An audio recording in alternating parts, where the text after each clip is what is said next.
Thank you. Yeah, that's me. I'm the Communities and Health Coordinator at FACT, which is the Foundation for Art and Creative Technology. If you've not been, we're up on Bold Street. Come and say hello. And we've been working collaboratively with different groups for the past 20 years now. And as was just introduced, we work with a range of different groups and organisations. We work with schools, with young people, with older people, and with military veterans at the moment. And the project that I'm going to talk about now is a young people's project, and it's called In Hand. Here it is. And In Hand was developed by FACT and a group of young people from Liverpool, and was made possible through Innovation Labs, which was an initiative funded by Comic Relief, the Paul Hamlin Foundation and Nominate Trust, and was part of the Mental Health Foundation's Right Here initiative.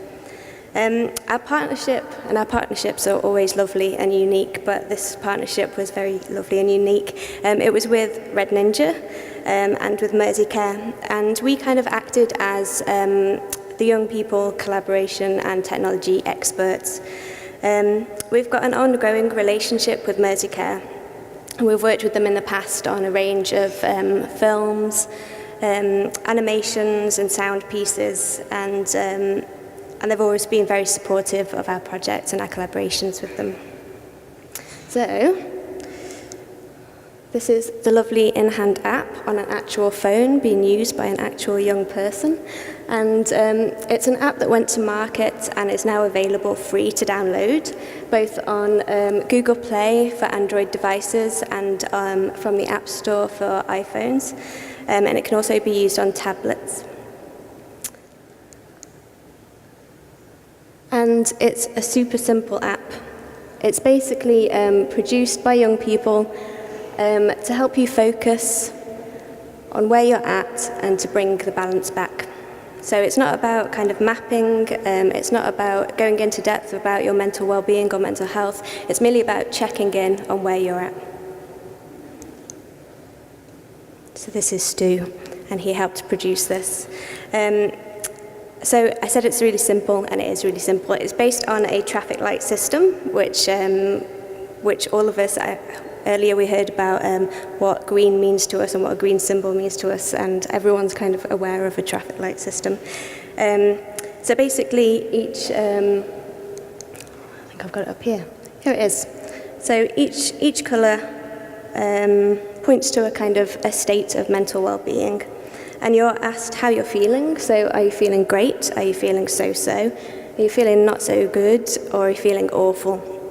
And depending on which of those you choose, you'll be offered a series of activities to take part in. So if you're feeling great, brilliant, here's a pug and he's happy and he's telling you something inspirational, as pugs usually do. If you're feeling so-so, maybe you need a bit of inspiration and a bit of a pick-me-up, so here's an amazing quote. If you're feeling not good, let's do something about it, and let's be active, and let's use the technology that's in your hand to do that. So you can use your phone or tablet to take a picture, or to make a video, or to listen to one of the songs that makes you feel better, or to watch a video of you and your friends being stupid that'll make you smile and that'll, make you feel a bit more positive. And if you're feeling awful, and hopefully you don't feel awful, but if you do, and those times happen, you can be active again, so you can jot it down. Usually writing things down makes us feel a little bit better, and we can kind of write those down, save it, and come back to it and deal with it later. Or we can call a helpline if we feel that it's got to that point, or we can add another contact, so someone that we trust and we'd want to talk to at that point. And the benefits really are empowerment. So it places mental health and mental health kind of recovery in the hands of the person. So quite literally in the hands in terms of phones and iPads. It's crisis reducing, and so it deals with the stress there and then. It's not about mapping where you are, but it's about dealing with it in that moment.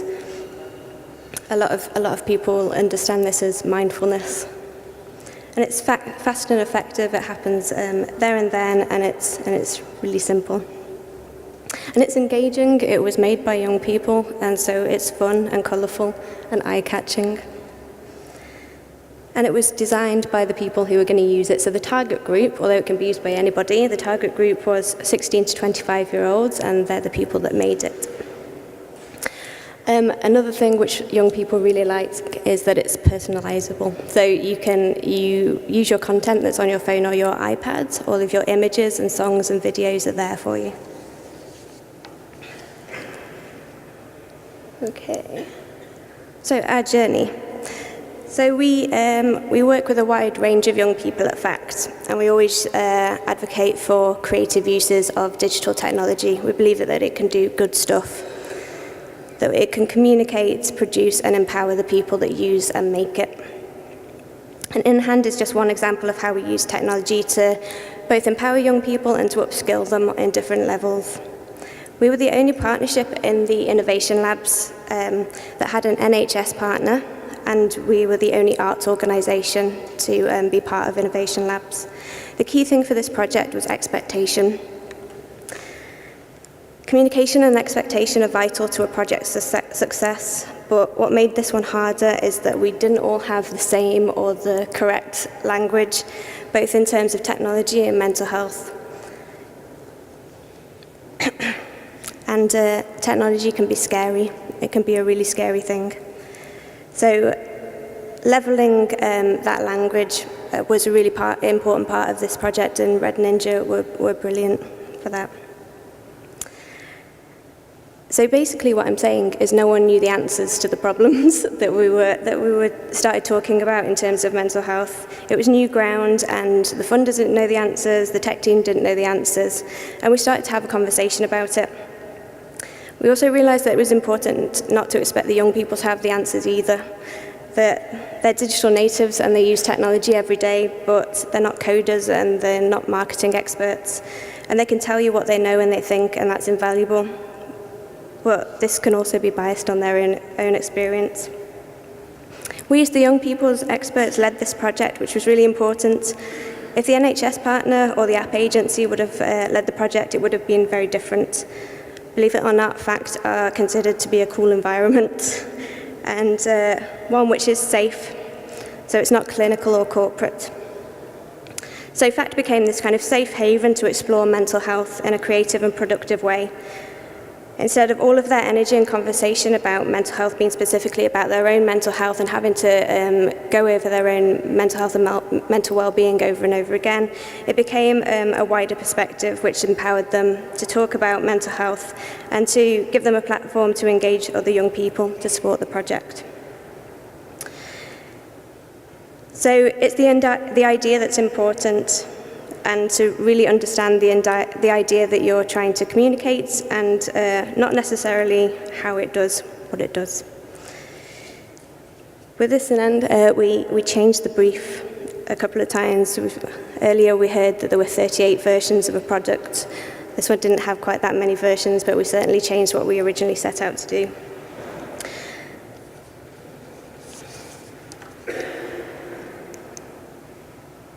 Okay. I'm hoping now that the young people are going to tell you how this was made. If not, the next 5 minutes and 57 seconds are going to be slightly boring for you.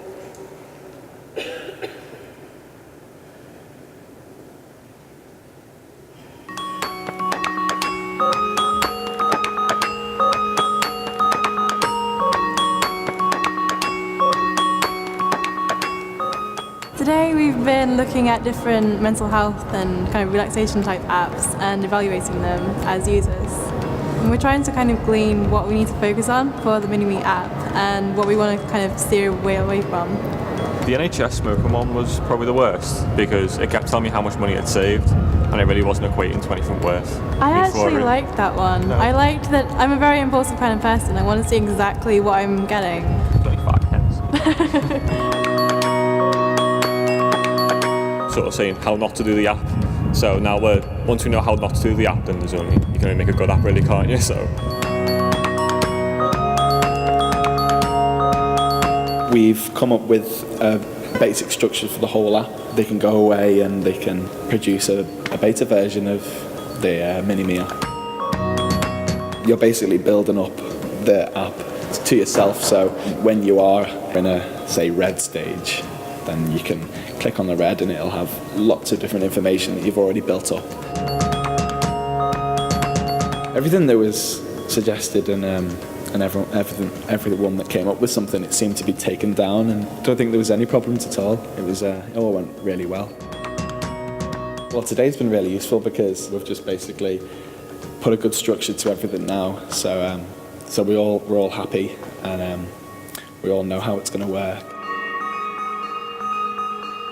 Today we've been working mainly on marketing, so we've been going through different ways that we can put our app out onto the market, get it out there. We've set up a Twitter account and our blog. We're working really heavily on that because we just want to make sure that we get it out there, get it seen. I love the team that we're working in. It's great, we've all gelled really nicely and bonded. We've got some really great friends here, and you can tell everybody's really infused and passionate about the app and what we're doing. I'm really excited, writing my own pieces for the blog and getting my own say out there. It's a really good feeling knowing that you're going to be helping someone at the end of it, and I'm really excited just to see the final product because it's just going to be amazing. Started off about branding and finding out how a company makes themselves known and established. It's just a way to sort of know who the product has come from or what the product is, and to try and establish yourself. We thought about what words would be good for the app itself, stuff about rebuilding and support to try and get people feeling if they were to use it, what would be good for them and what would they get out of the app. It's kind of like if you have a mood board. So you can make different categories for certain things. So we made one for the app to sort of like recovery and support, to get the theme of what we're going to name it. We want it to be for everyone, not just sort of limit it to a certain niche market. So we finally decided on a name. I think it was last session we decided on a name.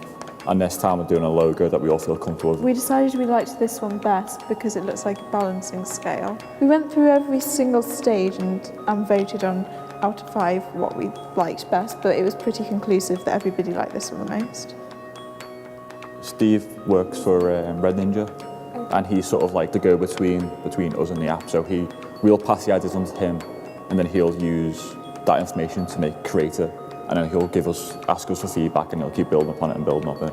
And that was mainly what today was. He gave us a very rough prototype as well. And it's good to finally see that all the past few months' work, finally think, well, actually, it's sort of becoming an app now. It's not just diagrams and PowerPoints. It's now actually becoming a physical product. It's really nice, how our thoughts and what we say to him, you can actually see them visual. You can see them. Yeah, you can think, well, oh yeah, I suggested that a couple of months ago, and it's actually been incorporated. So. And that it could actually help somebody. It looks really good. Yeah, it's good. And I think when you look at it, it makes you just want to click on it as well.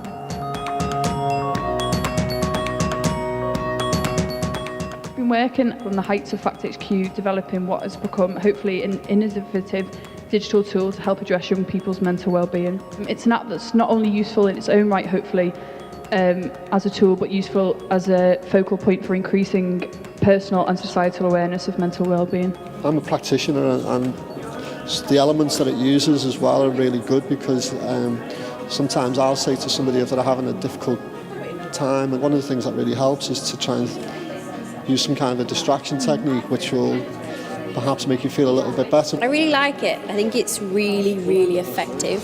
I think my favourite bit is the quotes. When we do an assessment with young people, for me, it's quite nice that it cuts quite across the board. I think it's very visual, it's very easy to use. I think although it looks really simplistic, it's still really effective, and especially the quotes, I think some of them are really inspiring. And I like how you can view your own pictures and look through your photo albums or take one with your friends and it'll just make you laugh. 4, 3, 2, 1.